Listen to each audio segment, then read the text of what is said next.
Today I'll be talking about particles in Blender. In this project, I'll be using the 2.91 version of Blender. So let's get started. Here are the steps to follow. Step 1. Set the render engine and create a UV sphere. Let's start by deleting the default cube, X, delete, and adding a UV sphere, Shift-A, Mesh, UV sphere. This is going to be the star. In this tutorial, we'll be using the cycles renderer because otherwise we wouldn't be able to see the colors in the particles correctly. So in the Render Properties tab, set the render engine to cycles. Step 2. Add an emission material. Rename the UV sphere star in the outliner. So double-click, star, enter. In the Object menu, select Shade Smooth.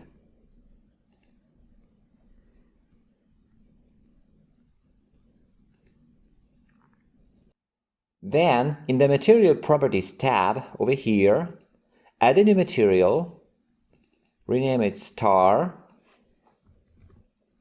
enter, and set the shader type to Emission.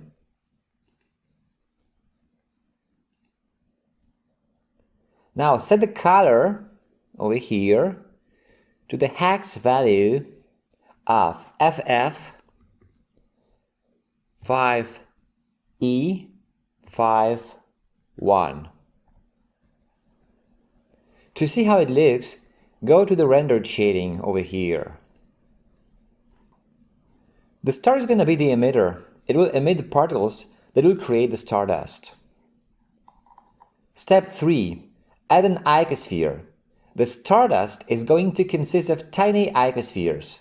So let's create an icosphere, Shift-A, Mesh, Icosphere, and without clicking anywhere else, let's set its subdivisions to 1. Here, subdivisions 1. This is because the geometry of a single dust grain should be as simple as possible. We're going to use tens of thousands of such grains after all. Step 4. Scale down the grain of dust. Move the icosphere away from the star, for example by hitting G, Y, 15, enter, here it is, and scale it down, S, 0.15, enter.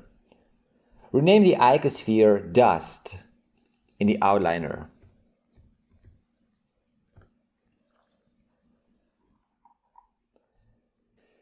Step 5. Move the dust grain to a new collection.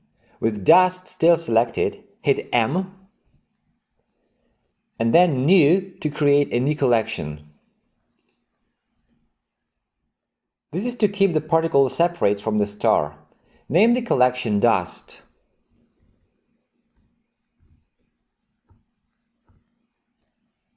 Step 6. Add a particle system. Now select the emitter, which is the star, and go to the Particle Properties tab, which is over here. Hit the plus sign button to create a new particle system. Set the number of particles to 50,000 over here. Frame start to 100. And to 200, it is already set to 200, and lifetime to 100. So how long are the particles going to be alive? The particles are not going to be emitted from the very beginning of the animation, as you can see. Step 7. Select the particle object. We want the dust grains to be used as the particles. So expand the render section over here and set render as to object. Then select dust as the instance object over here.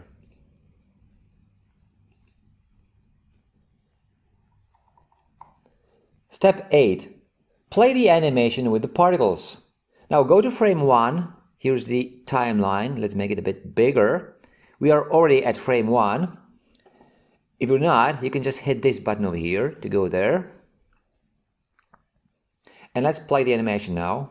Hit play. Now we are around frame 100. The particles are going to start being emitted now and last for 100 frames and at frame 200.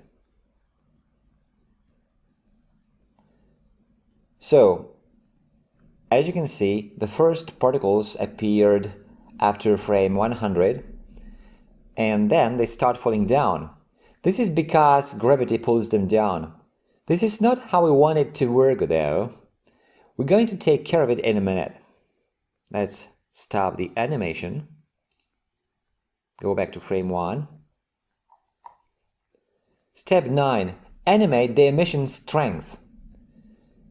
Now, before we continue with the particles, let's focus on the star for a while. During the first 100 frames, when there are no particles yet, the star will be getting ready for the burst of the stardust. We will make it change its emission intensity. So, with the star selected, go to the Material Properties tab and make sure Strength is set to 1, which it is. Then hit the little dot over here to insert a keyframe. You can see the color change, which means there is a keyframe. You can also see the keyframe over here at frame 1. Step 10. Add more keyframes. We will need more keyframes, so insert some more at the following frames. At frame 20, go to 20. Set the strength to 3. And hit this diamond over here to add a keyframe. Then go to frame 30. At frame 30, change strength to 1, enter, keyframe. Now 40, frame 40, strength 1, keyframe. Now 45,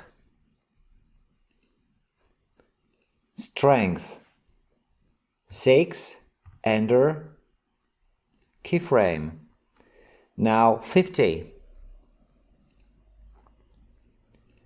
strength 1, enter, keyframe. Frame 70, strength 1, enter, keyframe. Frame 75, strength 3, enter, keyframe. Now frame 80, strength 1, enter, keyframe. 95, strength 6, enter, keyframe. And 100, strength 3, enter, keyframe. Okay, let's save. Now here's our timeline. Let's go back to frame 1 and play the animation. You can see the color, the intensity of this emission shader is changing over time. Now the particles start being emitted. Let's pause here, somewhere where the particles are already visible. And now let's turn off gravity. This is step 11. Step 11, turn off gravity. So back to our particles. We don't want them to fall down, so let's turn off gravity. With the star still selected, go to Particles Properties tab here, and under Field Weights, set gravity to 0. Okay. Now, if you go back to frame 1 and play the animation, you will see that the particles will be moving in a different way. So they start now. They are no longer falling down because there is no gravity. Okay. Step 12. Randomize particle size. Let's make the particles slightly bigger by setting scale, which you can see over here, to 0.07. Let's also randomize their size so that they are not identical. You can do it by setting scale randomness to 1.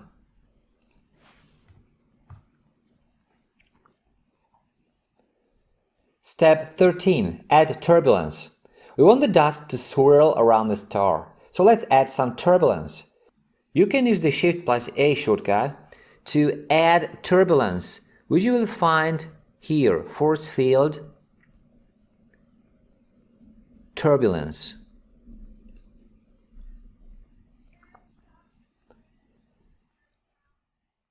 Then, before clicking anywhere else, set its radius to 2.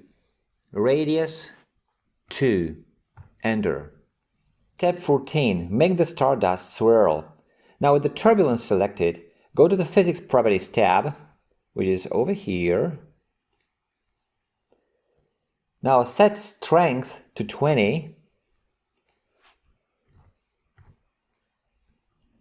and flow to 5.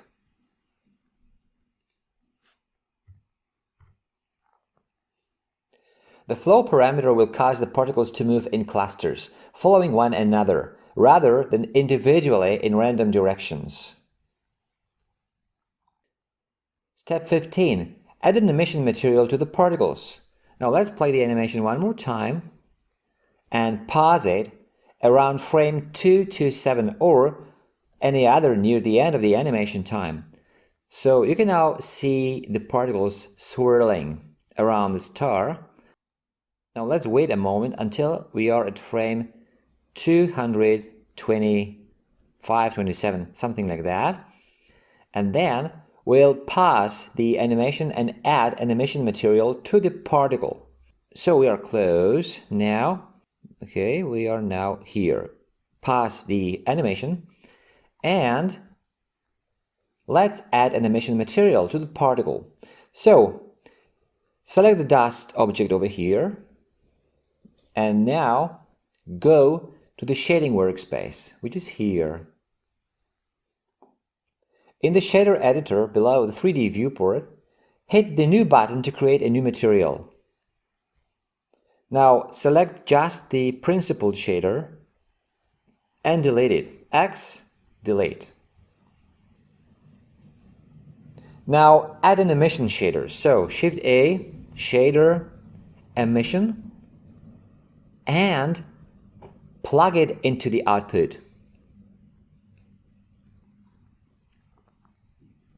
Good. Step 16. Add a particle info input, a math converter, and a color ramp converter. Now we want the particles to change color as they travel away from the star surface and cool down. So when they leave the surface of the star, they should be light yellow. Then they should change to red and finally to blue. Don't worry if it doesn't sound realistic to you. It's not supposed to be scientifically accurate. Anyway, switch to rendered shading, which is here. And here, let's add 3 more nodes. A particle info node from the input menu. So Shift-A, input, particle info.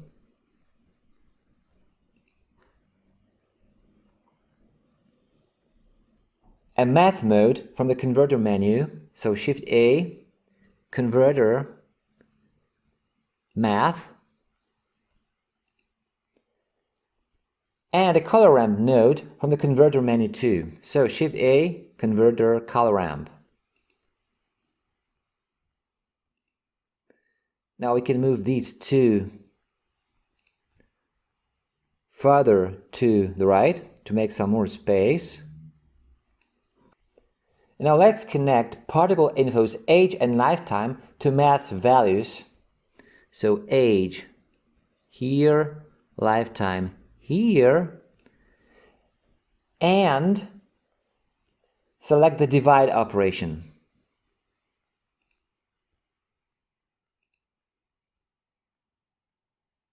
This will divide the age of a particle by its lifetime so that we know what percentage of its lifetime the particle has already traveled.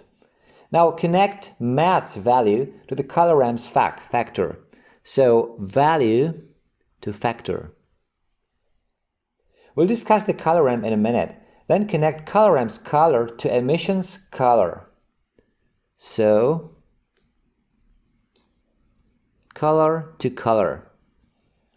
And set the latter's strength to 15. Good. Step 17. Play with the color ramp. The color ramp is the node that will take care of the colors of the particles. The color on the left will be applied to the particles that are new, the color on the right to the older ones. To see how it works, move the left slider to about the middle of the width.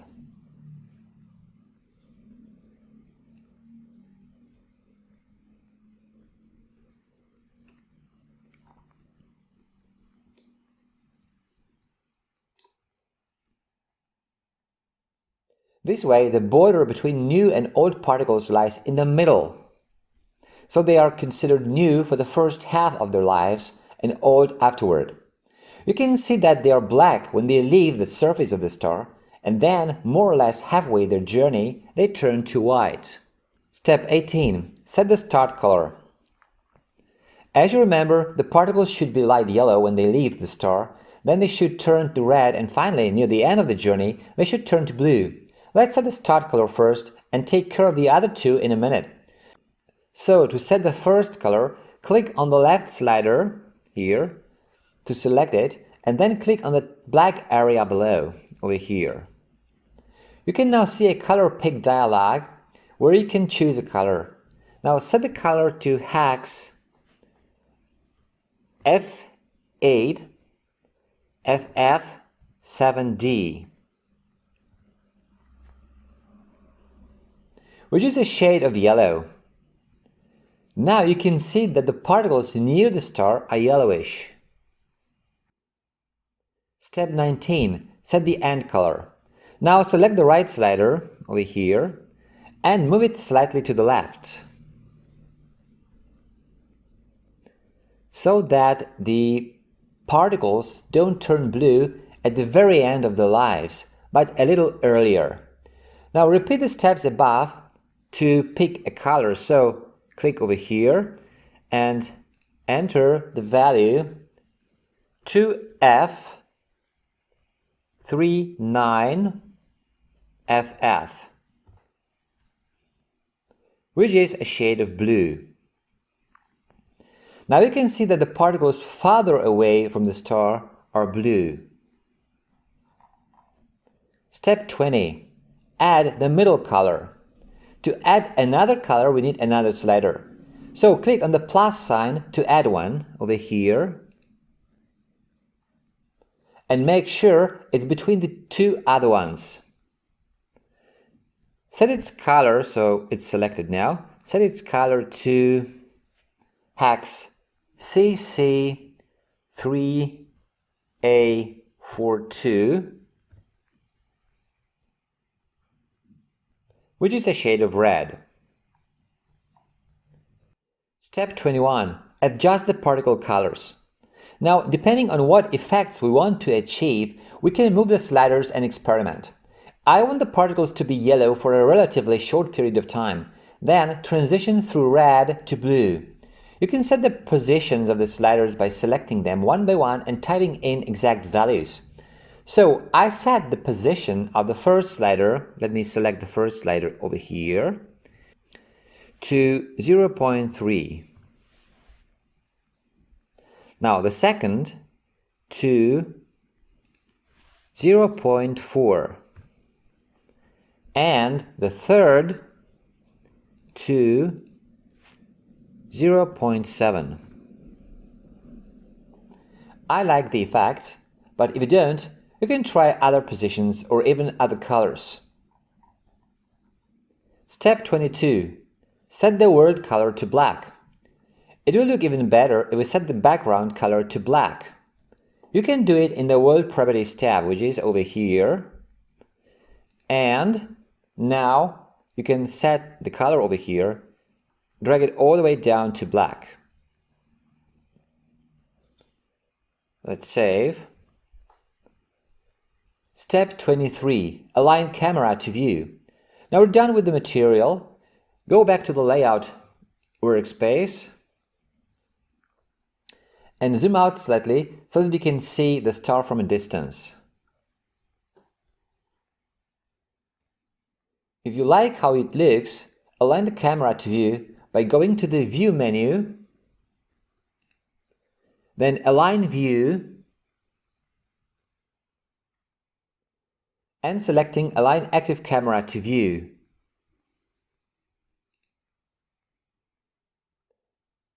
Alternatively, you could use the Ctrl+Alt+0 on the numpad shortcut. Step 24. Hide the original icosphere. Now here you can see the original icosphere that we used for the particles. We don't want to see it, so let's turn off its visibility. In the outliner, next to each object, you can see a little eye icon. You can use it to toggle the visibility of each object on and off, but the object will still be visible in the render. To prevent it from being visible in the render, click on the Filter drop-down over here and click on the Disable in Renders button, which is over here.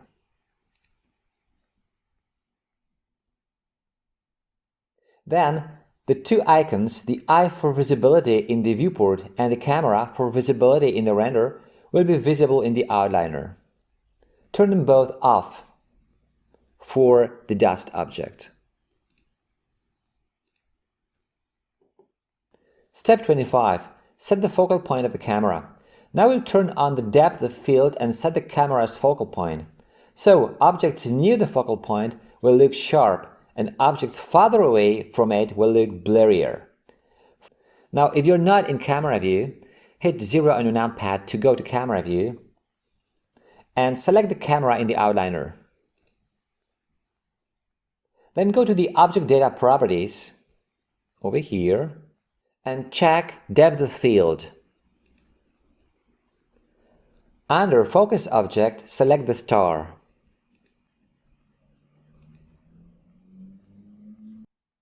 And under Aperture, set f-stop to 2.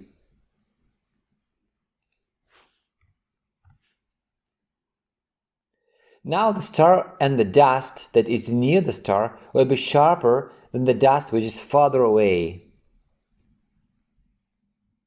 which you can see. Step 26. Render settings. We're almost ready to render. Just a few more settings. Go to the Render Properties tab over here and set Device to GPU if you have it. If you don't, you can leave it at CPU. Then, under Sampling, set Render to 256.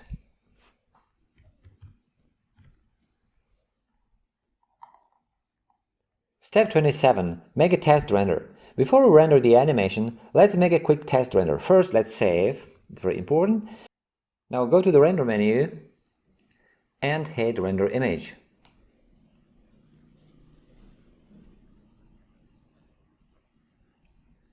This will take a while. If you like the image that is rendered, you're good to go. Now close the image. Step 28. Output settings. Before you render the animation, there are still some settings in the Output Properties tab, which is over here. First of all, select the folder where you want to save your animation. So here.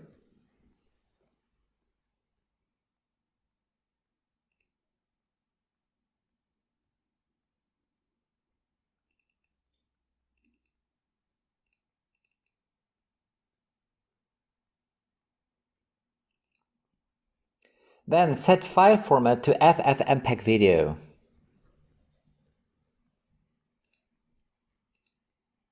And under encoding, set container to MPEG-4.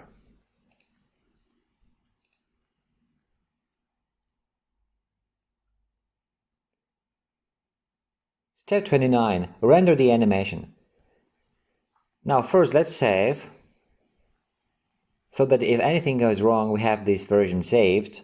And now you can render your animation. So go to the render menu over here and hit render animation. Now this will take a bit longer because you're using cycles, not AV, but it shouldn't be too long. After the render has finished, play the animation, watch, and enjoy.